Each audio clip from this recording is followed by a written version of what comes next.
ಶ್ರೀ ಗುರುಭ್ಯೋ ನಮಃ. ಹರಿ ಓಂ. ಜನ್ಮಗತಗತಿಚಾರಣಂ ಭವಿಷ್ಯಂತಂ ಜ್ಯೋತಿರ್ವಿದ್ಯಾನಂ ಸಮಸ್ತಪುರಹಿತಾನಾಂ ಲಿಖ್ಯತೆ ಶಾಸ್ತ್ರಪುರಾಣಾಂ ಅಜ್ಞಾನತಿಮಿರಾಂಧಶ್ಚ ಜ್ಞಾನಾಂಜನಶಲಾಕಚ ಚಕ್ಷುರಂ ಮೇಲಿಥಂ ಮೇನ ತಸ್ಮೈ ಶ್ರೀ ಗುರವೇ ನಮಃ. ಓಂ ನಮೋ ಭಗವತೆ ಕಾಮರೂಪಿಣೇ ಮಹಾಬಲಾಯ ನಾಗಾಧಿಪತಯನಂತಾಯೇ ನಮೋ ನಮಃ. ಸಮಸ್ತ ಕನ್ನಡ ನಾಡಿನ ಜನತೆಗೆ ಜ್ಯೋತಿಷಿಗಳು, ಪುರೋಹಿತರು ಹಾಗೂ ಕೌಡೆಶಾಸ್ತ್ರ ತಜ್ಞರು ಆಗಿರತಕ್ಕಂಥ ಶರಣಶಾಸ್ತ್ರಿ ಮಾಡತಕ್ಕಂಥ ಹೃದಯಪೂರ್ವಕ ನಮಸ್ಕಾರಗಳು. ಎಲ್ಲ ಆತ್ಮೀಯ ಬಂಧುಗಳೇ, ಎಲ್ಲರೂ ಹೇಗಿದ್ದೀರಿ? ಚೆನ್ನಾಗಿದ್ದೀರಿ ಅಂತ ಭಾವಿಸ್ತಾ ಇಂದಿನ ಒಂದು ಸಂಚಿಕೆಯನ್ನು ನಾವು ಪ್ರಾರಂಭಿಸೋಣ. ಕಳೆದ ಸಂಚಿಕೆಯಲ್ಲಿ ನಿಮಗೆ ನಾನು ಈ ಭೂತಾಳಿಗಳ ವಿಶೇಷತೆಗಳ ಬಗ್ಗೆ ತಿಳಿಸ್ಕೊಡ್ತಾ ಇದ್ದೆ. ಇಲ್ಲಿ ಬಿಳಿ ಭೂತಾಳಿಯ ಪ್ರಯೋಜನಗಳು ಯಾವ ರೀತಿಯಾಗಿ ಇರುತ್ತೆ, ಬಿಳಿ ಭೂತಾಳಿಯನ್ನು ಯಾವ ರೀತಿ ನಾವು ಬಳಸ್ಬೋದು ಅಂತಕ್ಕಂಥ ವಿಚಾರವನ್ನು ನಮಗೆ ತಿಳಿಸ್ಕೊಟ್ಟಿದ್ದೆ. ಅದೇ ರೀತಿಯಾಗಿ ಎಡಮುರಿ, ಬಲಮುರಿ ಆಗಿರ್ಬೋದು, ಗರಡುಮುಖಿ ಆಗಿರ್ಬೋದು, ಇನ್ನು ಹಲವಾರು ರೀತಿಯಲ್ಲಿ ವಿಶೇಷ ರೀತಿಯಾದಂತಹ ವನಸ್ಪತಿಗಳು, ದೈವಿಕ ಶಕ್ತಿ ಇರತಕ್ಕಂಥ ವನಸ್ಪತಿಗಳೇನಿದೆ ಅವು ನಮಗೆ ಜೀವನದಲ್ಲಿ ಕೆಲವೊಂದಿಷ್ಟು ದೋಷಗಳನ್ನು ನಿವಾರಣೆ ಮಾಡಿಕೊಳ್ಳಿಕ್ಕೆ ಸಹಾಯ ಆಗ್ತಕ್ಕಂಥದ್ದು. ಇವತ್ತಿನ ಒಂದು ಸಂಚಿಕೆಯಲ್ಲಿ ನಾನು ನಿಮಗೆ ನಾಗಭೂತಾಳಿ ಅಂತಕ್ಕಂಥ ವಿಶೇಷವಾಗಿರತಕ್ಕಂಥ ಪಾಸಿಟಿವ್ ಎನರ್ಜಿ, ದೈವಿಕ ಶಕ್ತಿಯನ್ನು ಹೊಂದಿರತಕ್ಕಂಥ ಒಂದು ವನಸ್ಪತಿಯ ಬಗ್ಗೆ ನಿಮಗೆ ತಿಳಿಸ್ಕೊಡ್ಲಿಕ್ಕೆ ಬಂದಿದ್ದೀನಿ. ಈ ನಾಗಭೂತಾಳಿ ಅಂತಕ್ಕಂಥದ್ದು ಅನಂತವಾಗಿರತಕ್ಕಂಥ ಶೇಷಗಳನ್ನು ಹೊಂದಿರುತ್ತೆ. ನೀವು ಸ್ಕ್ರೀನ್ ಮೇಲೆ ನೋಡ್ಬೋದು, ಏನು ನೋಡ್ತಾ ಇದ್ದೀರಿ ಸ್ಕ್ರೀನ್ ಮೇಲೆ, ಅನಂತವಾಗಿರತಕ್ಕಂಥ ಶೇಷಗಳು. ಶೇಷ ಅಂದರೆ ನಿಮಗಾಗಿ ಸರ್ಪ ಅಂತ ಹೇಳಿ ಅಲ್ವಾ? ಅನಂತ ರೀತಿಯಲ್ಲಿ ಸರ್ಪಗಳಿಂದ ಕೂಡಿರ್ತಕ್ಕಂಥದ್ದು, ಚಕ್ರಾಕಾರದಲ್ಲಿ ಇರ್ತಕ್ಕಂಥದ್ದು. ಈ ನಾಗಭೂತಾಳಿಯನ್ನು ಯಾವ ರೀತಿಯಾಗಿ ನಾವು ಬಳಸ್ಬೋದು ಮತ್ತು ನಾಗಭೂತಾಳಿಯ ಒಂದು ವೈಶಿಷ್ಟ್ಯತೆ ಏನು, ಈ ನಾಗಭೂತಾಳಿಯಿಂದ ನಮಗಾಗತಕ್ಕಂಥ ಪ್ರಯೋಜನಗಳೇನು ಅಂತಕ್ಕಂಥ ವಿಚಾರವನ್ನು ಇವಾಗ ನೋಡೋಣ. ನಾಗಭೂತಾಳಿ ಹೆಸರಲ್ಲೇ ಇದೆ ನೋಡಿ. ನಾನು ಹೇಳಿದಾಗ ಬಿಳಿ ಭೂತಾಳಿ, ರಕ್ತಭೂತಾಳಿ ಏನೆಲ್ಲ ನೀವು ನೋಡಿದ್ದೀರಿ. ಇದು ನಾಗಭೂತಾಳಿ ಅಂದರೆ ನಾಗರಿಗೆ ಸಂಬಂಧಪಟ್ಟಿದ್ದು, ಅನಂತನಿಗೆ ಸಂಬಂಧಪಟ್ಟಿದ್ದು ಅಲ್ವಾ? ಇದರಿಂದ ನಾವು ಯಾವ ರೀತಿಯಾಗಿ ಕೆಲವೊಂದಿಷ್ಟು ಪ್ರಯೋಜನಗಳನ್ನು ಪಡ್ಕೊಳ್ಬೋದು ಅಂತಕ್ಕಂಥ ವಿಚಾರ ನೋಡಿದಾಗ, ಈ ಕೆಲವೊಂದಿಷ್ಟು ಶತ್ರು ಬಾಧೆಗಳಿರುತ್ತೆ, ವಿಪರೀತವಾಗಿರತಕ್ಕಂಥ ಶತ್ರುತ್ವ. ಅಂದರೆ ನಮ್ಮನ್ನು ನೋಡಿದ್ರೆ ತುಂಬ ಜನರಿಗೆ ಆಗೋದಿಲ್ಲ ಸ್ವಾಮಿ. ಯಾವಾಗಲೂ ಕೂಡ ಯಾವುದೋ ಒಂದು ವಿಚಾರವಾಗಿ ನಮಗೆ ಹಿಂಸೆಯನ್ನು ಮಾಡ್ತಾರೆ, ತೊಂದರೆಯನ್ನು ಕೊಡ್ತಾರೆ ಅಲ್ವಾ? ಯಾವಾಗಲೂ ಕೂಡ ಕಾಲು ಕೆರೆದುಕೊಂಡು ಜಗಳಕ್ಕೆ ಬರ್ತಾರೆ, ಯಾವುದೋ ಒಂದು ವಿಚಾರವನ್ನು ಇಟ್ಟುಕೊಂಡು ನಮಗೆ ತೊಂದರೆಯನ್ನು ಕೊಡ್ತಾ ಇದ್ದಾರೆ ಅಂತಕ್ಕಂಥವ್ರು ನಾಗಭೂತಾಳಿ ಪ್ರಯೋಜನ ಪಡ್ಕೊಳ್ಬೋದು. ಮತ್ತೆ ಯಾವ ಒಂದು ನಾವು ದ್ವೇಷವನ್ನು ತೀರಿಸಿಕೊಳ್ಳದೇನೆ ಶಾಂತ ರೀತಿಯಿಂದ ಏನು ಕೇಳಿದ್ರೆ ನಾಗಭೂತಾಳಿನ ಬಳಸ್ಕೊಂಡು ನಮ್ಮಷ್ಟರ ಮಟ್ಟಿಗೆ ನಾವು ಚೆನ್ನಾಗಿರಬೇಕು. ನಮ್ಮಷ್ಟರ ಮಟ್ಟಿಗೆ ಅಂದರೆ ನಮ್ಮ ಪಾಡಿಗೆ ನಾವು ಆರಾಮಾಗಿ ಇರಬೇಕು, ನಮ್ಮ ಕೆಲಸ ಕಾರ್ಯ ಇವೆಲ್ಲವೂ ಕೂಡ ಸುಭಿಕ್ಷವಾಗಿ ನಡಿಬೇಕು. ಆ ರೀತಿಯಲ್ಲಿ ಇದನ್ನು ಯಾವ ರೀತಿ ಬಳಸ್ಕೊಳ್ಬೋದು ಅಂತಕ್ಕಂಥ ವಿಚಾರದಲ್ಲಿ ಇದನ್ನು ಬಳಸ್ಬೋದು. ಇನ್ನು ಮಕ್ಕಳಿಗೆ ಏನು ಕೇಳಿದ್ರೆ ವಿದ್ಯಾಭ್ಯಾಸ ಗೊತ್ತಾಯ್ತಾ, ಏಕಾಗ್ರತೆ ಬರಲಿಕ್ಕೆ ಅನುಕೂಲ ಆಗತಕ್ಕಂಥದ್ದು. ಜೊತೆಗೆ ಏನು ಕೇಳಿದ್ರೆ ಯಾರು ದೈವೀಯ ಶಕ್ತಿಯನ್ನು ಆಕರ್ಷಣೆ ಮಾಡಿಕೊಳ್ಳಿಕ್ಕಾಗಿ, ಅಥವಾ ಏನು ಕೇಳಿದ್ರೆ ಭಗವಂತನ ಎಡೆಗೆ ತಾವು ತಮ್ಮ ಜೀವನ ನಡೆಸಲಿಕ್ಕಾಗಿ, ಅಥವಾ ಆಧ್ಯಾತ್ಮದ ಕಡೆಗೆ ಏನು ಕೇಳಿದ್ರೆ ಒಲವು ಹೆಚ್ಚಿಗೆ ಮಾಡಿಕೊಳ್ಳಿಕ್ಕಾಗಿ, ಅಥವಾ ತಪಸ್ಸನ್ನು ಆಚರಣೆ ಮಾಡಲಿಕ್ಕೆ, ಅನುಷ್ಠಾನವನ್ನು ಮಾಡಲಿಕ್ಕೆ, ಒಟ್ಟಾರೆಯಾಗಿ ಪಾಸಿಟಿವ್ ಎನರ್ಜಿನ ತಮ್ಮಂದಿರಿಗೆ ತಾವು ಸೆಳೆದುಕೊಳ್ಳಲಿಕ್ಕೆ, ಅಂದರೆ ಅದನ್ನು ಪಡೆದುಕೊಳ್ಳಲಿಕ್ಕೆ ಈ ಒಂದು ನಾಗಭೂತಾಳಿ ಪ್ರಯೋಜನವಾಗುತ್ತೆ. ಮತ್ತೆ ಏನು ಕೇಳಿದ್ರೆ ಮನೆಯಲ್ಲಿರ್ತಕ್ಕಂಥ ದಾರಿದ್ರ್ಯ ನಿವಾರಣೆ. ನೋಡಿ, ದಾರಿದ್ರ್ಯ ಅಂದರೆ ಬರೀ ಏನು ಕೇಳಿದ್ರೆ ಹಣಕಾಸಿಲ್ಲ ಅನ್ನೋದು ಒಂದೇ ಅಲ್ಲ, ಎಲ್ಲವೂ ಇದು ಕೂಡ ಕೆಲವು ಜನರ ಮನೇಲಿ ದಾರಿದ್ರ್ಯ ಇರುತ್ತೆ. ಇದನ್ನು ಕರೆಕ್ಟಾಗಿ ಅಬ್ಸರ್ವ್ ಮಾಡ್ಕೊಳ್ಳಿ. ದಾರಿದ್ರ್ಯ ಅಂತಂದರೆ ಬರೀ ಹಣಕಾಸು ಇಲ್ಲದೆ ಇರತಕ್ಕಂಥದ್ದಲ್ಲ, ಊಟ ತಿಂಡಿ ಇಲ್ಲದೆ ಇರತಕ್ಕಂಥ ಬಡತನದ ಒಂದೇ ಅಲ್ಲ, ಎಲ್ಲವೂ ಇದ್ದು ಕೂಡ ಒಳ್ಳೆ ಕೆಲಸ ಉಂಟು, ಹಣ ಉಂಟು, ಆಸ್ತಿ ಉಂಟು, ಬೆಳ್ಳಿ ಬಂಗಾರ ಉಂಟು, ಎಲ್ಲ ಉಂಟು. ಆದರೂ ಕೂಡ ಮನೆಯಲ್ಲಿ ಕೇಳಿದ್ರೆ ನೆಮ್ಮದಿ ಇಲ್ಲ, ಒಬ್ಬರನ್ನ ಕಂಡ್ರೆ ಒಬ್ರಿಗೆ ಆಗೋದಿಲ್ಲ, ಅಶಾಂತಿ. ಏನು ಮಾಡಿದ್ರು ಕೂಡ ಅದನ್ನು ನಾವು ಸರಿಯಾದ ರೀತಿಯಲ್ಲಿ ಉಳಿಸ್ಕೊಳ್ಳಿಕ್ಕೆ ಆಗೋದಿಲ್ಲ, ಎಲ್ಲವೂ ಇರುತ್ತೆ, ನಾಳೆ ಯಾವುದೂ ಇರೋದಿಲ್ಲ, ಈ ರೀತಿಯಾದಂಥ ಪರಿಸ್ಥಿತಿ ಮನೆಯಲ್ಲಿದ್ದರೆ ಇದು ಪ್ರಯೋಜನ ಆಗುತ್ತೆ. ಇನ್ನು ವ್ಯಾಪಾರ ಕ್ಷೇತ್ರಗಳಲ್ಲೂ ಕೂಡ ಈ ಒಂದು ನಾಗಭೂತಾಳಿನ ಕೇಳಿದ್ರೆ ವಿಶೇಷವಾಗಿ ಜನಾಕರ್ಷಣೆಯನ್ನು ಮಾಡುತ್ತೆ. ಅಲ್ಲಿ ಕೂಡ ಪಾಸಿಟಿವ್ ಎನರ್ಜಿ ಏನು ಮಾಡ್ತಕ್ಕಂಥದ್ದು ಉಂಟು ಮಾಡ್ತಕ್ಕಂಥದ್ದು. ಜೊತೆಗೆ ಏನು ಕೇಳಿದ್ರೆ ಮಕ್ಕಳಿಗೆ ವಿದ್ಯಾಭ್ಯಾಸ ಸಂಬಂಧಪಟ್ಟ ಹಾಗೆ ಯಾರ್ಯಾರು ಹೈಯರ್ ಎಜುಕೇಷನ್ ಮಾಡಬೇಕು, ಚೆನ್ನಾಗಿ ಓದಬೇಕು, ತಮಗೆ ಏಕಾಗ್ರತೆ ಬರಬೇಕು ಅಂತಕ್ಕಂಥವ್ರು ಇದನ್ನು ಬಳಸ್ಬೋದು. ಜೊತೆಗೆ ಏನು ಕೇಳಿದ್ರೆ ನಾನು ಹೇಳಿದಾಗೆ ಎಲ್ಲ ರೀತಿಯಾದಂಥ ದಾರಿದ್ರ್ಯ ನಿವಾರಣೆಗೆ ಈ ನಾಗಭೂತಾಳಿ ಏನಾಗುತ್ತೆ ಪ್ರಯೋಜನ ಆಗುತ್ತೆ. ಈ ಒಂದು ನಾಗಭೂತಾಳಿಯನ್ನು ಯಾವ್ಯಾವ ರೀತಿಯಲ್ಲಿ ಯಾವ್ಯಾವ ಕೆಲಸಕ್ಕೆ ಯಾವ ರೀತಿಯಲ್ಲಿ ಬಳಸಬೇಕು ಅಂತಕ್ಕಂಥ ವಿಚಾರವನ್ನು ನಿಮಗೆ ನಾನಿವಾಗ ತಿಳಿಸ್ಕೊಡ್ತೀನಿ. ಈ ನಾಗಭೂತಾಳಿ ಎಲ್ಲಿ ಸಿಗುತ್ತೆ, ಏನು ಕತೆ, ಹೆಂಗಿದೆ ಏನೋ ಅದೆಲ್ಲ ಚಿಂತೆ ಮಾಡ್ಲಿಕ್ಕೆ ಹೋಗ್ಬೇಡಿ. ಸಾಕಷ್ಟು ಜನರು ಕೂಡ ಇದರ ಬಗ್ಗೆ ಒಂದಿಷ್ಟು ಮಾಹಿತಿ ನೀಡಿದ್ದಾರೆ. ಮತ್ತು ನಿಮಗಿದು ಏನು ಕೇಳಿದ್ರೆ ಸರ್ವೇ ಸಾಮಾನ್ಯವಾಗಿ ಗ್ರಂಥಿಗೆ ಅಂಗಡಿಗಳಲ್ಲಿ ಈ ನಾಗಭೂತಾಳಿ ನಿಮಗೆ ಅವೈಲೇಬಲ್ ಇರುತ್ತೆ, ಅಂದರೆ ಖಂಡಿತವಾಗ್ಲೂ ಸಿಗುತ್ತೆ. ಅದನ್ನು ಒಳ್ಳೆಯ ರೀತಿಯಲ್ಲಿ ಬಳಸ್ಕೊಂಡ್ರೆ ಒಳ್ಳೆಯ ರೀತಿಯಲ್ಲಿ ಖಂಡಿತವಾಗೂ ರಿಸಲ್ಟ್ ಬರ್ತಕ್ಕಂಥದ್ದು. ಇದನ್ನು ಯಾಕೆ ಹೇಳ್ತಾ ಇದ್ದೀನಿ ಅಂತಂದರೆ ಎಲ್ಲ ಸಂದರ್ಭಗಳು ಕೂಡ ಪೂಜೆ ಪುನಸ್ಕಾರಗಳು ಮಾಡಿಸ್ಕೊಳ್ಳಿಕ್ಕೆ ಆಗೋದಿಲ್ಲ ಅಲ್ವಾ, ಎಲ್ಲ ಶಾಂತಿಗಳು ಮಾಡಿಸ್ಕೊಳ್ಳಿಕ್ಕೆ ಆಗೋದಿಲ್ಲ. ಆವಾಗ ಇದನ್ನು ಒಳ್ಳೆಯ ರೀತಿಯಲ್ಲಿ ಬಳಸ್ಕೊಂಡ್ರೆ ತಮಗೇನಾಗುತ್ತೆ ಕೇಳಿದ್ರೆ ಖಂಡಿತವಾಗ್ಲೂ ಇದು ಪ್ರಯೋಜನ ಆಗುತ್ತೆ. ಈ ನಾಗಭೂತಾಳಿಯನ್ನು ಏನು ಮಾಡಿ ಕೇಳಿದ್ರೆ ಸಾಧ್ಯವಾದರೆ ಮಂಗಳವಾರ ಅಥವಾ ಆಶ್ಲೇಷ ನಕ್ಷತ್ರ ಬಂದಾಗ ಅಥವಾ ಷಷ್ಠಿ ಬಂದಾಗ ಮನೆಗೆ ತೆಗೆದುಕೊಂಡು ಬರಬೇಕು. ಸರಿಯಾಗಿ ನೆನ್ಪಿಟ್ಕೊಳ್ಳಿ, ನಾಗಭೂತಾಳಿನ ನೀವು ಗ್ರಂಥಿಗೆ ಅಂಗಡಿ ತಗೊಂಡ್ಬಿಟ್ಟು ಹೋಗೋದಾದರೆ, ಅಲ್ಲಿಂದ ತರಬೇಕಾದ್ರೆ ಸಾಧ್ಯವಾದರೆ ಮಂಗಳವಾರ, ಇಲ್ಲ ಅಂದರೆ ಆಶ್ಲೇಷ ನಕ್ಷತ್ರ ಬಂದಾಗ, ಇಲ್ಲ ಅಂದರೆ ಷಷ್ಠಿ ಬಂದಾಗ, ಹೆಸರಲ್ಲಿರೋ ಹಾಗೆ ನಾಗ ಅಲ್ವಾ, ನಾವು ಸುಬ್ರಹ್ಮಣ್ಯ ಸ್ವಾಮಿಯನ್ನು, ಶೇಷನನ್ನು, ನಾಗದೇವತೆಯನ್ನು, ಬ್ರಹ್ಮನಾಗನನ್ನು ನೆನೆತಕ್ಕಂಥದ್ದು ಯಾವಾಗ ಅಂದರೆ ಮಂಗಳವಾರ ಷಷ್ಠಿ ಅಲ್ವಾ, ಅಥವಾ ಏನಕ್ಕೆ ಆಶ್ಲೇಷ ನಕ್ಷತ್ರ ಬಂದಾಗ ಆತನನ್ನು ಸ್ಮರಣೆ ಮಾಡ್ತಕ್ಕಂಥದ್ದು, ಪೂಜೆ ಮಾಡ್ತಕ್ಕಂಥ ವಿಧಾನ ಇದೆ. ಹಾಗಾಗಿ ನೀವು ಸಹಿತ ಅಂಥ ದಿನಗಳಲ್ಲಿ ಅದನ್ನು ಮನೆಗೆ ತಂದಾಗ ನಿಮಗೇನಾಗುತ್ತೆ, ಇರತಕ್ಕಂಥ ದಾರಿದ್ರ್ಯ ನಿವಾರಣೆಗೆ ಆ ಭಗವಂತನ ದಾರಿ ತೋರಿಸ್ದಂಗೆ ಆಗುತ್ತೆ. ಅದಕ್ಕಾಗಿ ಆ ರೀತಿ ಹೇಳಿದೆ. ಆವಾಗ ಅದನ್ನು ತೆಗೆದುಕೊಂಡು ಬರಬೇಕಾಗತ್ತೆ. ನಾನು ಮೊದಲೇ ಹೇಳಿದಾಗೆ ಯಾವುದೇ ವನಸ್ಪತಿ ಏನೇ ಇರಲಿ, ಯಂತ್ರ ಇರಲಿ, ತಾಯತ ಇರಲಿ, ಏನೇ ಇರಲಿ, ಎಲ್ಲವನ್ನು ಕೂಡ ನಾನು ಹೇಳಿದಾಗೆ ಪಂಚಗವ್ಯಲ್ಲಿ ಶುದ್ಧಿಯನ್ನು ಮಾಡ್ಕೊಳ್ಬೇಕು. ಯಾಕಂದರೆ ಅದನ್ನು ತರ್ತಕ್ಕಂಥ ವಿಧಾನ ಏನಿರುತ್ತೆ ಕೇಳಿದ್ರೆ ಅವ್ರು ಯಾವುದೇ ಒಂದು ರಕ್ಷಕ್ಕೆ ಹೋದ ಸಹಿತ ಯಾವುದೇ ರೀತಿ ಪೂಜೆ ಪುನಸ್ಕಾರ ಏನು ಮಾಡ್ದೇನೆ ಅದನ್ನು ಒಂದು ಮಾರಾಟದ ವಸ್ತುವಾಗಿ ಏನು ಮಾಡಿದ್ರೆ ತೆಗೆದುಕೊಂಡು ಬಂದಿರ್ತಾರೆ. ಮಾರಾಟ ಮಾಡ್ತಕ್ಕಂಥ ಯಾವುದೇ ವಸ್ತು ಆದರೂ ಕೂಡ ಅಷ್ಟೊಂದು ಶಕ್ತಿಶಾಲಿ ಆಗೋದಿಲ್ಲ. ಅದಕ್ಕೆ ಏನು ಮಾಡ್ಕೋಬೇಕು, ಅವ್ರು ತಂದಿರತಕ್ಕಂಥ ಪದಾರ್ಥವನ್ನು ನಾವು ಶುದ್ಧಿ ಮಾಡ್ಕೊಳ್ಬೇಕಾಗತ್ತೆ. ಯಾಕಂದರೆ ಪರಿಶುದ್ಧವಾಗಿರ್ತಕ್ಕಂಥ ಪದಾರ್ಥ ನಮಗೆ ಪ್ರಯೋಜನವಾಗುತ್ತೆ. ಅದೇ ರೀತಿ ಪರಿಶುದ್ಧವಾಗಿರ್ತಕ್ಕಂಥ ಮನಸ್ಸು ಭಗವಂತನಿಗೆ ಹತ್ತಿರ ಆಗುತ್ತೆ ಅಲ್ವಾ. ನಿಮಗೂ ಕೂಡ ಭಗವಂತನ ಅನುಗ್ರಹ ಇರಬೇಕು, ನಿಮಗೂ ಕೂಡ ಪರಿಶುದ್ಧವಾಗಿರ್ತಕ್ಕಂಥ ಮನಸ್ಥಿತಿ ಉಂಟಾಗಬೇಕು, ಅದರ ಫಲ ಪ್ರಾಪ್ತವಾಗಬೇಕು ಅಂದರೆ ನೀವು ತಂದ ತಕ್ಷಣ ಏನು ಕೇಳಿದ್ರೆ ಪಂಚಗವ್ಯದಲ್ಲಿ ಫಸ್ಟ್ ಶುದ್ಧಿ ಮಾಡ್ಕೊಳ್ಬೇಕು. ಸರಿನಾ? ಪಂಚಗವ್ಯ ಅಂದರೆ ಹೇಳಿದ್ದೀನಿ ಮೊದಲೇನೆ, ಹಾಲು, ಮೊಸರು, ತುಪ್ಪ, ಗೋಮೂತ್ರ, ಗೋಮಯ, ಸಗಣಿ, ಇದರಿಂದ ಶುದ್ಧಿ ಮಾಡ್ಕೊಳ್ಬೇಕಾಗತ್ತೆ ಫಸ್ಟ್. ನಂತರದಲ್ಲಿ ಏನು ಮಾಡಿ ಕೇಳಿದ್ರೆ ದೇವರ ಮನೆಯಲ್ಲಿ ಕುಳಿತುಕೊಂಡು ನೀವು ಕೂಡ ಶುಚಿರ್ಭೂತರಾಗಿ ದೇವರ ಮನೇಲಿ ಕುಳಿತುಕೊಂಡು ಪೂಜೆ ಮಾಡ್ತಕ್ಕಂಥ ಸಂದರ್ಭದಲ್ಲಿ ಅದರಲ್ಲೂ ನಾನು ಹೇಳಿರ್ತಕ್ಕಂಥ ವಾರತಿಥಿ ನಕ್ಷತ್ರ ಉದಯತಲ ಲೇಷ ನಕ್ಷತ್ರ ಅಥವಾ ಷಷ್ಠಿ ತಿಥಿ ಅಥವಾ ಮಂಗಳವಾರ, ಸರಿನಾ? ಈ ದಿನಗಳಲ್ಲಿ ಏನು ಮಾಡಿ ಕೇಳಿದ್ರೆ ಪಂಚಗವ್ಯದಿಂದ ಶುದ್ಧಿ ಮಾಡಿಕೊಂಡು ನೀವು ಕೂಡ ಶುಚಿರ್ಭೂತರಾಗಿ ತಲೆ ಸ್ನಾನವನ್ನು ಮಾಡಿಕೊಂಡು ಏನು ಕೇಳಿದ್ರೆ ಒಂದು ಆಸನವನ್ನು ಹಾಸ್ಕೊಂಡು ಆ ಒಂದು ತಂದಿರತಕ್ಕಂಥ ನಾಗಭೂತಾಳಿನ ತಾಮ್ರದ ತಟ್ಟೆಯಲ್ಲಿ ಇಟ್ಕೊಳ್ಬೇಕು.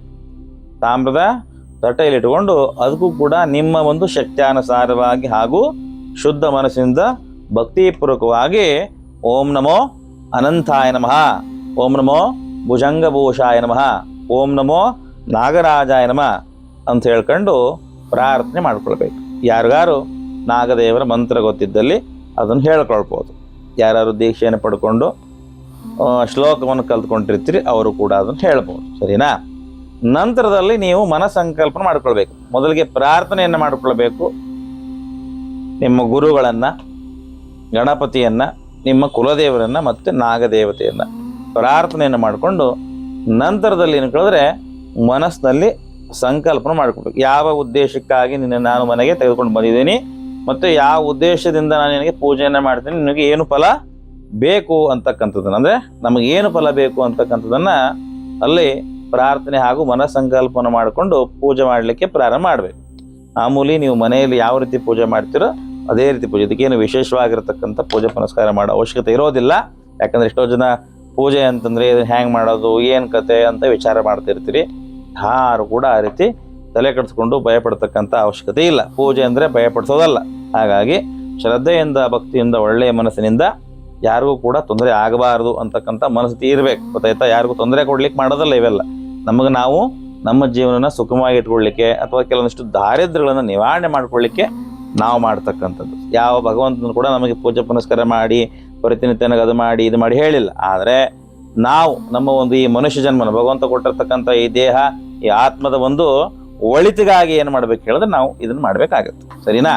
ಹಾಗಾಗಿ ನೀವು ಮನೆಯಲ್ಲಿ ಯಥಾ ಪ್ರಕಾರವಾಗಿ ಹೆಂಗೆ ಪೂಜೆ ಮಾಡ್ತೀರೋ ಅದೇ ರೀತಿಯಾಗಿ ಭಸ್ಮ, ಗಂಧ ಅಂದರೆ ಚಂದನ ಹೇಳ್ತೀವಿ, ಅರಿಶಿಣ, ಕುಂಕುಮ, ಅಕ್ಷತೆ, ಅದರಲ್ಲೂ ಕೂಡ ಹರಿದ್ರಾವರಣ ಅಕ್ಷತೆ. ಹರಿದ್ರಾಕ್ಷತೆ ಅಂತಂದರೆ ಬರೀ ಅರಿಶಿಣದಲ್ಲಿ ಮಾಡಿರ್ತಕ್ಕಂಥ ಅಕ್ಷತೆಯನ್ನು ಹಾಕಿ ಅದಕ್ಕೆ ಕಡೆಗೆ ಏನು ಕೇಳಿದ್ರೆ ಪುಷ್ಪಗಳನ್ನು ಸಮರ್ಪಣೆ ಮಾಡಿ ಧೂಪ ದೀಪ ನೈವೇದ್ಯವನ್ನು ಮಾಡ್ತಕ್ಕಂಥದ್ದು. ಸಾಧ್ಯವಾದಲ್ಲಿ ಏನು ಕೇಳಿದ್ರೆ ಸ್ವಲ್ಪ ಹಾಲಿನ ನೈವೇದ್ಯವನ್ನು, ಕ್ಷೀರ ನೈವೇದ್ಯ ಮಾಡಿದರೆ ತುಂಬ ಒಳ್ಳೆಯದು. ಜೊತೆಗೆ ಏನು ಕೇಳಿದ್ರೆ ನೀವು ತುಪ್ಪದ ದೀಪವನ್ನು ಬೆಳಗಿ ಅದಕ್ಕೆ ಒಂದು ಏನು ಕೇಳಿದ್ರೆ ಪೂಜೆಯನ್ನು ಸಮರ್ಪಣೆಯನ್ನು ಮಾಡ್ಕೊಳ್ಳಿ. ಅದಾದ ನಂತರದಲ್ಲಿ ಏನು ಕೇಳಿದ್ರೆ ನೋಡಿ, ಒಂದೊಂದು ರೀತಿಯಾದಂಥ ಸಮಸ್ಯೆಗಳಿಗೆ ಒಂದೊಂದು ರೀತಿಯಲ್ಲಿ ಇದು ಪರಿಹಾರವನ್ನು ಸೂಚಿಸ್ತಕ್ಕಂಥದ್ದು. ಅಂದರೆ ಅದಕ್ಕೆ ಅನುಗ್ರಹ ತೋರತಕ್ಕಂಥದ್ದು, ಫಲ ಸಿಗ್ತಕ್ಕಂಥದ್ದು. ಏನು ಮಾಡಬೇಕು ಅಂತ ನೋಡಿದಾಗ ನಿಮಗೆ ಏನಾದ್ರು ಕೇಳಿದ್ರೆ ತುಂಬ ಶತ್ರು ಬಾಧೆ ಇದ್ದಲ್ಲಿ, ಅದಾಗಲೇ ಹೇಳಿದ್ನಲ್ಲ ಪ್ರಥಮ ಬಾರಿಗೆ ಹೇಳಿದಾಗ, ತುಂಬ ಶತ್ರು ಬಾಧೆ ಇರುತ್ತೆ.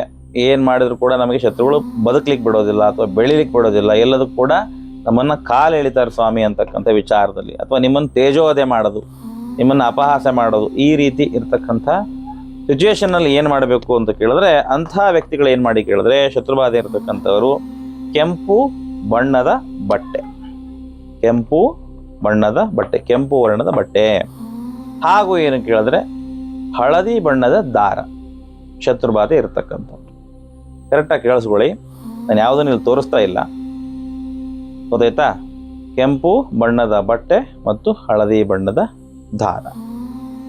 ಫಸ್ಟಿಗೆ ಏನು ಮಾಡ್ಬೇಕು ಕೇಳಿದ್ರೆ, ಆ ಒಂದು ಪೂಜೆ ಆಗಿರತಕ್ಕಂಥ ನಾಗಭೂತಾಳಿಯನ್ನು ಕೈಯಲ್ಲಿ ತೆಗೆದುಕೊಂಡು ಅದಕ್ಕೆ ಏನು ಮಾಡಿ ಕೇಳಿದ್ರೆ ಆ ಹಳದಿ ಬಣ್ಣದ ಬಟ್ಟೆಯನ್ನು ಫಸ್ಟು ಕಟ್ಕೋಬೇಕು. ಹಳದಿ ಬಣ್ಣದ ಬಟ್ಟೆಯಲ್ಲಿ ಇಟ್ಟು ಅದನ್ನು ಕರೆಕ್ಟಾಗಿ ಫೋಲ್ಡ್ ಮಾಡ್ಕೋಬೇಕು. ಆಮೇಲೆ ಏನು ಮಾಡಿ ಕೇಳಿದ್ರೆ ಆ ಒಂದು ಕೆಂಪು ಬಣ್ಣದ ಬಟ್ಟೆ ಇರತಕ್ಕಂಥ ಸುತ್ತಿದ ಮೇಲೆ ಹಳದಿ ಬಣ್ಣದ ಒಂದು ದಾರನ ಸುತ್ತಬೇಕು. ಕೆಂಪು ಬಣ್ಣದ ಬಟ್ಟೆಯಿಂದ ಅದನ್ನು ಫೋಲ್ಡ್ ಮಾಡಿದ ಮೇಲೆ ಏನು ಮಾಡ್ಬೇಕು ಹೇಳಿದ್ರೆ ಹಳದಿ ಬಣ್ಣದ ದಾರದಿಂದ ಸುತ್ತಬೇಕಾಗತ್ತೆ. ಸಾಧ್ಯವಾದರೆ 21 ಬಾರಿ, ಇಲ್ಲವಾದಲ್ಲಿ 54 ಬಾರಿ, ನಿಮಗೆ ಇನ್ನೂ ಸಾಧ್ಯತೆ ಇದ್ದರೆ ಒಂದು 108 ಬಾರಿ ಅದನ್ನು ನಿಮ್ಮ ಒಂದು ಕುಲದೇವರು ನೆನೆಸ್ಕೊಂಡು ಮತ್ತೆ ಆ ಒಂದು ನಾಗದೇವತೆ ನೆನೆಸ್ಕೊಂಡು ಸುತ್ತಬೇಕಾಗತ್ತೆ. ನೋಡಿ, ಪ್ರಾರ್ಥನೆ, ಮನಸಂಕಲ್ಪ, ಪೂಜೆ, ನಿಮ್ಮ ಕೈಯಲ್ಲಾಗಿರ್ತಕ್ಕಂಥ ಯಥಾಶಕ್ತಿ ಪೂಜೆ, ನಂತರದಲ್ಲಿ ನೈವೇದ್ಯ, ಆ ನಂತರದಲ್ಲಿ ಮಂಗಳಾರತಿ, ಇವೆಲ್ಲವನ್ನು ಮಾಡಿಕೊಂಡು ಅದನ್ನು ತೆಗೆದುಕೊಂಡು ಪ್ರಾರ್ಥನೆ ಮಾಡಿಕೊಂಡು ಈ ರೀತಿ ಮಾಡಬೇಕಾಗತ್ತೆ. ನಿಮ್ಮ ಒಂದು ಆರಾಧ್ಯ ದೇವರನ್ನು ಮತ್ತು ಏನು ಕೇಳಿದ್ರೆ ಆ ಒಂದು ನಾಗದೇವತೆಯನ್ನು ಪ್ರಾರ್ಥನೆ ಮಾಡಿಕೊಂಡು ನಾನು ಹೇಳಿದಾಗ 21 ಬಾರಿ ಇಲ್ಲ 54 ಬಾರಿ ಇಲ್ಲ ಅಂದರೆ 108 ಬಾರಿ ದಾರವನ್ನು ಸುತ್ತಬೇಕಾಗತ್ತೆ. ಸರಿನಾ?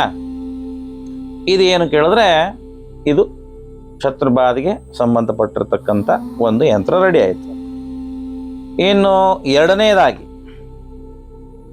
ನಾವು ಶಾಂತವಾಗಿರಬೇಕು. ನಮಗೇನು ಕೇಳಿದ್ರೆ ಯಾವುದೇ ರೀತಿಯಂತಹ ಶತ್ರುಗಳಿಂದ ತೊಂದರೆ ಆಗಬಾರ್ದು, ಮತ್ತು ನಾವು ಅವ್ರ ಮೇಲೆ ಯಾವ ಸೇಡು ತೀರಿಸ್ಕೊಳ್ಳೋದು ಬೇಡ ಸ್ವಾಮಿ, ನಮ್ಮ ಪಾಡಿಗೆ ನಾವು ಚೆನ್ನಾಗಿರಬೇಕು ಅಂತಕ್ಕಂಥವ್ರು ಹಳದಿ ಬಣ್ಣದ ಬಟ್ಟೆಯನ್ನು ತೆಗೆದುಕೊಳ್ಬೇಕು. ಅದರಲ್ಲಿ ಆ ಒಂದು ನಾಗಭೂತಾಳಿಯನ್ನು ಹಾಕಿ ಅದನ್ನು ಫೋಲ್ಡ್ ಮಾಡಿ ಅದರ ಮಡಚಿ ನಂತರದಲ್ಲಿ ಅದಕ್ಕೆ ಏನು ಕೇಳಿದ್ರೆ ಬಿಳಿ ಬಣ್ಣದ ಒಂದು ದಾರವನ್ನು ಸುತ್ತಬೇಕು. ಬಿಳಿ ಬಣ್ಣದ ದಾರವನ್ನು ಸುತ್ತಬೇಕಾಗತ್ತೆ. ಅದು ಕೂಡ 21, 54 ಅಥವಾ 108 ಬಾರಿ. ಅದು ಕೂಡ ನಾಗದೇವತೆಯನ್ನು ಪ್ರಾರ್ಥನೆ ಮಾಡ್ಕೊಂಡು ಮಾಡಬೇಕಾಗತ್ತೆ. ಇನ್ನು ಮಕ್ಕಳಿಗೆ ನಾನು ಹೇಳಿದ್ನಲ್ಲ, ಧ್ಯಾನ ಮಾಡ್ತಕ್ಕಂಥವ್ರು, ಆಧ್ಯಾತ್ಮದ ಬಗ್ಗೆ ಒಲವಿರತಕ್ಕಂಥವ್ರು, ಮಂತ್ರಸಿದ್ಧಿ ಬೇಕು ನನಗೆ, ಜೊತೆಗೆ ದೈವಿಕ ಶಕ್ತಿ ಪಡೆದುಕೊಳ್ಬೇಕು, ಈ ರೀತಿಯಾಗಿರ್ತಕ್ಕಂಥವ್ರು, ನಮ್ಮನ್ನು ನಾವು ಪ್ರಬಲ ಮಾಡ್ಕೊಳ್ಬೇಕು ಸ್ವಾಮಿ, ಸಾಧ್ಯವಾದಷ್ಟು ನಾವು ಭಗವಂತನಡೆಗೆ ಹೋಗಬೇಕು ಅಂತಕ್ಕಂಥವ್ರು, ಮತ್ತೆ ಮಕ್ಕಳಿಗೆ ಒಳ್ಳೆ ವಿದ್ಯಾಭ್ಯಾಸ, ಶಾಂತತೆ, ಒಳ್ಳೆ ಸ್ವಭಾವ, ಒಳ್ಳೆ ಸಂಸ್ಕಾರ ಬರಲಿಕ್ಕೆ ಅವ್ರು ಏನು ಮಾಡ್ಬೇಕು ಹೇಳಿದ್ರೆ ಈ ಒಂದು ನಾಗಭೂತಾಳಿನ ಬಿಳಿ ವಸ್ತ್ರದ ಒಳಗಡೆ ಹಾಕಬೇಕು. ಬಿಳಿ ವಸ್ತ್ರವನ್ನು ಹಾಕಿ ಅದರಲ್ಲಿ ಫೋಲ್ಡ್ ಮಾಡಿ, ಸಾಧ್ಯವಾದ್ರೆ ಏನು ಕೇಳಿದ್ರೆ ತ್ರಿವರ್ಣದಾರ. ತ್ರಿವರ್ಣದಾರ ಅಂದರೆ ಬಿಳಿ, ಕಪ್ಪು, ಕೆಂಪು ಮಿಶ್ರಿತವಾಗಿರ್ತಕ್ಕಂಥ ದಾರದ ಉಂಡೆ ಸಿಗುತ್ತೆ ನಿಮಗೆ ಗ್ರಂಥಿ ಅಂಗಡಿಯಲ್ಲಿ. ಪಂಚವರ್ಣ ಅಂದರೆ 5 ಕಲರ್ ಇರುತ್ತೆ, ತ್ರಿವರ್ಣ ಅಂದರೆ 3 ಕಲರ್ ಇರುತ್ತೆ. ಅದರಲ್ಲಿ ಬಿಳಿ, ಕಪ್ಪು, ಕೆಂಪು ಇರುತ್ತೆ. ಈ ಬಿಳಿ, ಕಪ್ಪು, ಕೆಂಪು ಇರತಕ್ಕಂಥ ತ್ರಿವರ್ಣ ದಾರನ್ನ ಸುತ್ತಬೇಕಾಗತ್ತೆ. ಅದು ಕೂಡ 21 ಬಾರಿ ಅಥವಾ 54 ಬಾರಿ 108 ಬಾರಿ. ಈ ರೀತಿಯಾಗಿ ಇದನ್ನು ನಾವು ರೆಡಿ ಮಾಡ್ಕೊಳ್ಬೇಕಾಗತ್ತೆ. ಇದನ್ನು ಯಾವ ರೀತಿಯಾಗಿ ನಾವು ಹಂಗಂದ್ರೆ ಬಳಸ್ಬೋದು ಅಂತ ನೋಡಿದಾಗ, ನೋಡಿ, ಮಕ್ಕಳು ವಿದ್ಯಾಭ್ಯಾಸ ಮಾಡ್ತಕ್ಕಂತಹ ಸ್ಥಿತಿ ಅಲ್ಲಿರ್ಬೋದು, ಅಥವಾ ಏನು ಕೇಳಿದ್ರೆ ನಿಮ್ಮ ಒಂದು ವ್ಯಾಪಾರ ಕ್ಷೇತ್ರಗಳಿರ್ಬೋದು, ಅಥವಾ ಮನೆಯಲ್ಲಿ ಇರ್ಬೋದು, ಅಥವಾ ಏನು ಕೇಳಿದ್ರೆ ಶತ್ರುಬಾಧೆಗೆ ಸಂಬಂಧಪಟ್ಟ ಹಾಗೆ ಇದನ್ನು ಹೆಂಗೆ ಬಳಸಬೇಕು ಅಂತ ನೋಡಿದಾಗ, ಈ ಶತ್ರುಬಾಧೆಗೆ ಸಂಬಂಧಪಟ್ಟ ಹಾಗೆ ಏನು ಮಾಡಿ ಕೇಳಿದ್ರೆ ನಿಮ್ಮ ಮನೆಯ ಹೊರಗಡೆ ಬಾಗಿಲಿಗೆ ಒಂದನ್ನು ಏನಾಗಬೇಕು, ನೇತು ಹಾಕಬೇಕಾಗುತ್ತೆ. ಆ ದಾರ ಏನು ಸುತ್ತಿರ್ತೀರಿ ಅದಕ್ಕೆ ದಾರವನ್ನು ಸೇರಿಸಿ ಜಾಯಿಂಟ್ ಮಾಡಿಕೊಂಡು ಅದನ್ನಲ್ಲಿ ಹಾಕಬೇಕಾಗತ್ತೆ. ಅದನ್ನು ಕೂಡ ಏನು ಕೇಳಿದ್ರೆ ನೀವು ಪ್ರತಿ ಮಂಗಳವಾರ ಮತ್ತು ಏನು ಕೇಳಿದ್ರೆ ಪ್ರತಿ ಷಷ್ಠಿ ಆಶ್ಲೇಷ ನಕ್ಷತ್ರ ಬಂದಾಗ ಪೂಜೆಯನ್ನು ಮಾಡ್ತಕ್ಕಂಥದ್ದು. ಪ್ರತಿನಿತ್ಯ ಪೂಜೆ ಮಾಡ್ತಕ್ಕಂಥ ಹವ್ಯಾಸ ಇದ್ದಲ್ಲಿ ಮಾಡಿದ್ರೆ ತುಂಬ ಒಳ್ಳೆಯದು. ಇಲ್ಲವಾದಲ್ಲಿ ಮಂಗಳವಾರ ಷಷ್ಠಿ ನಕ್ಷತ್ರ ಬಂದಾಗ ಪೂಜೆ ಮಾಡ್ತಾ ಹೋಗಿ. ಇನ್ನು ಏನು ಕೇಳಿದ್ರೆ ಮಕ್ಕಳಿಗೆ ವಿದ್ಯಾಭ್ಯಾಸ ಅದಕ್ಕೆ ಸಂಬಂಧಪಟ್ಟ ಹಾಗೆ ದೈವಿಕ ಶಕ್ತಿ ಪ್ರಾಬಲ್ಯ ಆಗಲಿಕ್ಕೆ, ಮನೆಯಲ್ಲಿ ಏನು ಕೇಳಿದ್ರೆ ಸ್ವಲ್ಪ ದಾರಿದ್ರ್ಯ ಎಲ್ಲವೂ ಕೂಡ ನಿವಾರಣೆ ಆಗಲಿಕ್ಕೆ, ಇದಕ್ಕೆ ಏನು ಮಾಡ್ಬೇಕು ಕೇಳಿದ್ರೆ ಸಾಧ್ಯವಾದರೆ ಅಂತಹ ಮಕ್ಕಳ ಕೈಯಲ್ಲಿ ಅದನ್ನು ಮನೆಯ ಒಂದು ಒಳಗಡೆ ನಿಮ್ಮ ದೇವಗ್ರಹದ ಒಳಗಡೆ ಇರುತ್ತಲ್ಲ, ದೇವ್ರ ಮನೆ, ದೇವ್ರ ಕೋಣೆ ಅಂತ ಏನು ಕೇಳ್ತೀರಿ, ಅಲ್ಲಿ ಜಗಲಿ ಮೇಲೆ ಇಟ್ಟು ಮಕ್ಕಳ ಕೈಯಲ್ಲಿ ಪೂಜೆ ಮಾಡಿಸಿ. ಇನ್ನು ಮನೆಯಲ್ಲಿ ಏನು ಕೇಳಿದ್ರೆ ಸ್ವಲ್ಪ ದಾರಿದ್ರ್ಯ ನಿವಾರಣೆ ಆಗಬೇಕು, ಸ್ವಾಮಿ ನಮಗೆ ಸ್ವಲ್ಪ ದಾರಿದ್ರ್ಯ ಉಂಟು ಅಂತಕ್ಕಂಥವ್ರು ಏನು ಮಾಡಿ ಕೇಳಿದ್ರೆ ಅದನ್ನು ಕೂಡ ಮನೆಯ ಒಂದು ಜಗಲಿಯ ಮೇಲೆ ಇಟ್ಟು ಏನು ಕೇಳಿದ್ರೆ ದೇವ್ರ ಕೋಣೆಯಲ್ಲಿ ಇಟ್ಟು ಏನು ಕೇಳಿದ್ರೆ ಪೂಜೆ ಪುನಸ್ಕಾರವನ್ನು ಮಾಡಬೇಕಾಗತ್ತೆ. ಈ ರೀತಿ ಮಾಡೋ ಸಂದರ್ಭದಲ್ಲಿ ನಂಬಿಕೆಯಿಂದ, ಶ್ರದ್ಧೆಯಿಂದ ಅದನ್ನು ಮಾಡೋದ್ರಲ್ಲಿ ಖಂಡಿತವಾಗ್ಲೂ ನಿಮಗೆ 100% ಫಲ ಸಿಗುತ್ತೆ. ಹೆಚ್ಚಾಗಿ ಏನು ಮಾಡಿ ಕೇಳಿದ್ರೆ ನೀವು ನಾಗದೇವತೆಯನ್ನ, ಸುಬ್ರಹ್ಮಣ್ಯ ಸ್ವಾಮಿಯನ್ನ ಆರಾಧನೆಯನ್ನು ಮಾಡಿಕೊಂಡು ಇದನ್ನು ಮಾಡೋದ್ರಿಂದ ನೀವು ಅಂದ್ಕೊಂಡಿರ್ತಕ್ಕಂಥ ಕೆಲಸಗಳು, ಕಾರ್ಯಗಳು ನಿರ್ವಿಘ್ನವಾಗಿ ನೆರವೇರುತ್ತೆ. ಮತ್ತು ಇರತಕ್ಕಂಥ ತಾಪತ್ರಯಗಳು, ತೊಂದರೆಗಳು ಇವುಗಳು ಸಹಿತ ಏನಾಗುತ್ತೆ ಕೇಳಿದ್ರೆ ನಿವಾರಣೆ ಆಗುತ್ತೆ. ಜೊತೆಗೆ ಏನು ಕೇಳಿದ್ರೆ ಮನೆಯಲ್ಲಿರ್ತಕ್ಕಂಥ ದಾರಿದ್ರ್ಯ ಇದು ಕೂಡ ನಿವಾರಣೆ ಆಗುತ್ತೆ. ಮನೆಯಲ್ಲಿ ಅಲಕ್ಷ್ಮಿ ದೋಷವು ನಿವಾರಣೆ ಆಗಿ ಮಹಾಲಕ್ಷ್ಮಿಯ ಕೃಪಾ ಕಟಾಕ್ಷ ಪ್ರಾಪ್ತವಾಗುತ್ತೆ. ಮತ್ತು ಅನಂತವಾಗಿರತಕ್ಕಂಥ ಶಾಪಗಳು, ದೋಷಗಳು ಎಲ್ಲವೂ ಕೂಡ ಹೆಚ್ಚಿಗೆ ಇರತಕ್ಕಂಥ ಶಾಪ, ದೋಷಗಳು ಇವೆಲ್ಲ ಕೂಡ ನಿವಾರಣೆ ಆಗುತ್ತೆ. ಈ ಒಂದು ನಾಗಭೂತಾಳಿಗೆ ಅನಂತ ಶೇಷಭೂತಾಳಿ ಕೂಡ ಕರೀತಾರೆ. ಅಂದರೆ ಅನಂತವಾಗಿರ್ತವೆ, ಸಾಕಷ್ಟು ನಾಗರ ಹೆಡೆ ಇರೋದ್ರಿಂದವ, ಸಾಕಷ್ಟು ನಾಗರದ ಹೆಡೆಗಳ ರೀತಿಯಲ್ಲಿ ಅದು ಇರೋದ್ರಿಂದ ಅದಕ್ಕೆ ಅನಂತ ಶೇಷಭೂತಾಳಿ ಕೂಡ ಕರೀತಾರೆ. ಹಾಗಾಗಿ ಈ ಒಂದು ನಾಗಭೂತಾಳಿಯ ಪ್ರಯೋಜನ ಅಂತಕ್ಕಂಥದ್ದು ತುಂಬ ವಿಶಿಷ್ಟವಾಗಿರ್ತಕ್ಕಂಥದ್ದು. ಇನ್ನೂ ಹಲವಾರು ರೀತಿಯಲ್ಲಿ ಏನು ಕೇಳಿದ್ರೆ ವಿಶೇಷವಾಗಿರ್ತಕ್ಕಂಥ ಭೂತಾಳಿಗಳಿದೆ. ಆ ಭೂತಾಳಿಗಳು ಒಂದೊಂದು ರೀತಿಯಾದಂಥ ಫಲವನ್ನು ಕೊಡುತ್ತೆ. ಈ ಭೂತಾಳಿಗಳನ್ನು ಏನು ಮಾಡ್ತಾರೆ ಕೇಳಿದ್ರೆ ಹೆಚ್ಚಾಗಿ ಇದೆಲ್ಲವೂ ಕೂಡ ಕೆಟ್ಟದ್ದಕ್ಕೆ ಪ್ರಯೋಜನ ಆಗೋದಿಲ್ಲ. ಇದನ್ನೇನು ಕೇಳಿದ್ರೆ ದೈವಿಕವಾಗಿ ಇರತಕ್ಕಂಥ ಸ್ವರೂಪಗಳು. ಏನು ಕೇಳಿದ್ರೆ ಭಗವಂತನಿಗೆ ಶಕ್ತಿಯನ್ನು ತುಂಬಲಿಕ್ಕೆ, ಪಾಸಿಟಿವ್ ಎನರ್ಜಿ ಅಂತ ಏನು ಹೇಳ್ತೀರಿ, ದೈವಿಕ ಶಕ್ತಿಯನ್ನು ಜಾಗೃತಗೊಳಿಸಲಿಕ್ಕೆ, ದೈವಿಕವಾಗಿರ್ತಕ್ಕಂಥ ವಾತಾವರಣವನ್ನು ಜಾಗೃತಗೊಳಿಸಲಿಕ್ಕೆ, ಅದು ಸದಾಕಾಲವಾಗಿ ನಿಮ್ಮ ಮನೆಯಲ್ಲಿ, ಕೆಲಸ ಮಾಡ್ತಕ್ಕಂಥ ಕ್ಷೇತ್ರದಲ್ಲಿ, ಮಾಡ್ತಕ್ಕಂಥ ವ್ಯಾಪಾರದಲ್ಲಿ, ಅಥವಾ ನಿಮ್ಮ ಒಂದು ವ್ಯಾಪಾರದ ಅಂಗಡಿ ಮುಗ್ಗಟ್ಟುಗಳಲ್ಲಿ ಏನು ಕೇಳೋದು ಏನಾಗುತ್ತೆ ಕೇಳಿದ್ರೆ ಈ ವ್ಯವಹಾರ ಕ್ಷೇತ್ರಗಳಲ್ಲಿ ಇದು ಪಾಸಿಟಿವ್ ಎನರ್ಜಿ ಆಗಿ ಏನಾಗುತ್ತೆ ಕೇಳಿದ್ರೆ ಜನಾಕರ್ಷಣೆಯನ್ನು, ನಿಮ್ಮಲ್ಲಿ ಒಂದು ಸೌಮ್ಯ ಸ್ವಭಾವವನ್ನು, ನಿಮ್ಮಲ್ಲಿ ಒಂದಿಷ್ಟು ದೈವಿಕ ಶಕ್ತಿಯನ್ನು ಏನು ಮಾಡುತ್ತೆ ಕೇಳಿದ್ರೆ ತಂದು ಕೊಡುತ್ತೆ.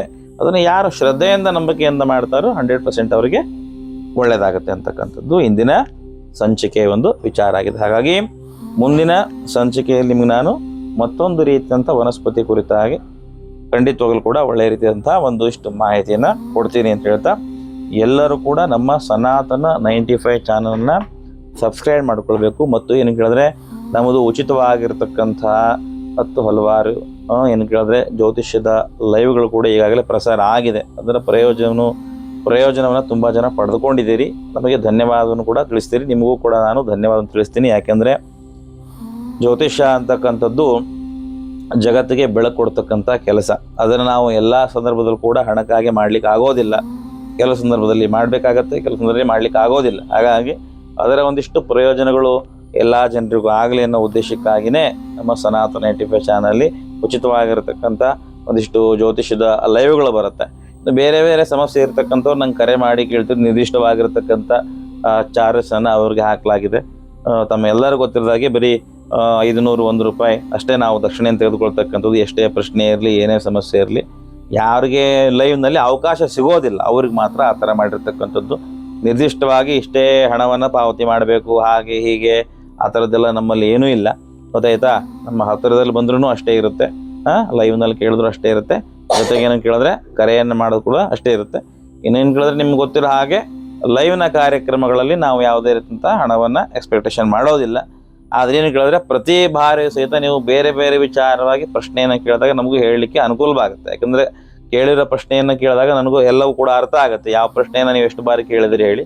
ಆ ರೀತಿ ಮಾಡೋಕ್ಕಿಂತ ನೀವು ಜೀವನದಲ್ಲಿ ಅನುಕೂಲವಾಗಲಿಕ್ಕೆ, ನಿಮ್ಮ ಜೀವನ ಚೆನ್ನಾಗಿರಲಿಕ್ಕೆ ಬೇಕಾಗಿರ್ತಕ್ಕಂಥ ಮಾಹಿತಿಗಳನ್ನು ಎಷ್ಟಾಗುತ್ತೋ ಅಷ್ಟು ನಿಮಗೆ ನಾನು ನೇರ ಪ್ರಸಾರ ಕಾರ್ಯಕ್ರಮದಲ್ಲಿ ಬಂದಾಗ ತಿಳಿಸ್ಕೊಡ್ಲಿಕ್ಕೆ ಪ್ರಯತ್ನ ಪಡ್ತೀನಿ ಅಂತ ಹೇಳ್ತಾ, ಎಲ್ಲರೂ ಕೂಡ ನಮ್ಮ ಸನಾತನ 95 ಚಾನಲ್ ಸಬ್ಸ್ಕ್ರೈಬ್ ಮಾಡ್ಕೊಳ್ಳಿ. ಜೊತೆಗೆ ಇಲ್ಲಿ ಬಂದಿರತಕ್ಕಂಥ 10 ಹಲವಾರು ವಿಚಾರಗಳನ್ನು, ನಮ್ಮ ವಿಡಿಯೋಗಳೇನಿದೆ ಎಲ್ಲವೂ ಕೂಡ ನಿಮ್ಮ ಫ್ರೆಂಡ್ಸ್ಗೆ, ಸ್ನೇಹಿತರಿಗೆ, ಬಂಧುಗಳಿಗೆ ಶೇರ್ ಮಾಡ್ತಕ್ಕಂಥ ಕೆಲಸ ಮಾಡಿ. ಯಾಕಂದರೆ ನೀವು ಯಾರು ಕೂಡ ನಮಗೆ 1 ರೂಪಾಯಿ ದಕ್ಷಿಣೆ ಏನು ಕೊಡೋದಿಲ್ಲ ಅಲ್ವಾ. ಹಾಗಾಗಿ ನೀವು ನಮಗೆ ಕೊಡ್ತಕ್ಕಂಥ ಗುರುದಕ್ಷಿಣೆ ಏನಪ್ಪ ಅಂದರೆ ನಮ್ಮ ಚಾನಲ್ ಸಬ್ಸ್ಕ್ರೈಬ್ ಮಾಡ್ಕೊಳ್ತಕ್ಕಂಥದ್ದು, ಅದನ್ನು ಪ್ರಸಾರ ಮಾಡ್ತಕ್ಕಂಥದ್ದು, ಮತ್ತು 4 ಜನರಿಗೆ ಆ ಉಚಿತವಾಗಿರತಕ್ಕಂಥ ಸೇವೆ ಸಿಗಲಿ ಅಂತಕ್ಕಂಥದ್ದು. ಸರಿನಾ? ಇದು ನಮ್ಮ ಮನೋಭಾವನೆ. ಹಾಗಾಗಿ ಎಲ್ಲರಿಗೂ ಒಳ್ಳೆಯದಾಗಲಿ.